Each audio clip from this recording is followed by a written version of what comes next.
Nosotros como estudiantes nos sentimos indignados.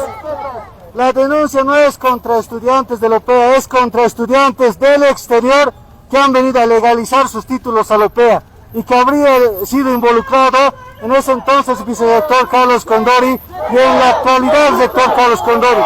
Queremos exigir que no salgan sus payasos o sus títeres a la prensa, que manden pues al rector o a su abogado y no salgan sus payasos a hacer drama en medios de comunicación.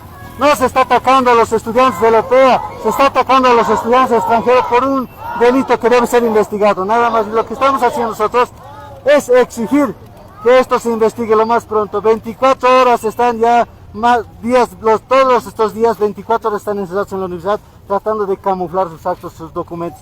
Pero nosotros tenemos más evidencias, más pruebas, que en el transcurso de las semanas se va a ir saliendo. La cuestión es que queremos que la Fiscalía acepte.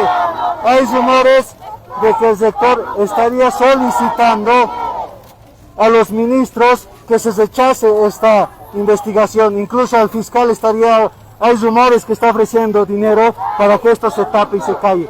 A la vez hay estudiantes que están temerosos, quieren denunciar, que les han amenazado diciendo que les van a implantar estupefacientes o drogas en caso de que se den la vuelta por el caso del rector. Les están amenazando, a todos los que están protestando les están persiguiendo. Por supuesto que el recurso legal ya ha sido enviado a la Fiscalía. Esto no es un juego, esto es una denuncia penal que queremos que se investigue.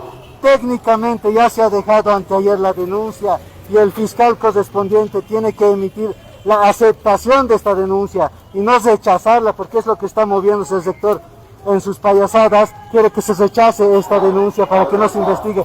Nosotros queremos que la Fiscalía de una vez determine el secuestro de los documentos originales que estarían siendo involucrados en estos momentos.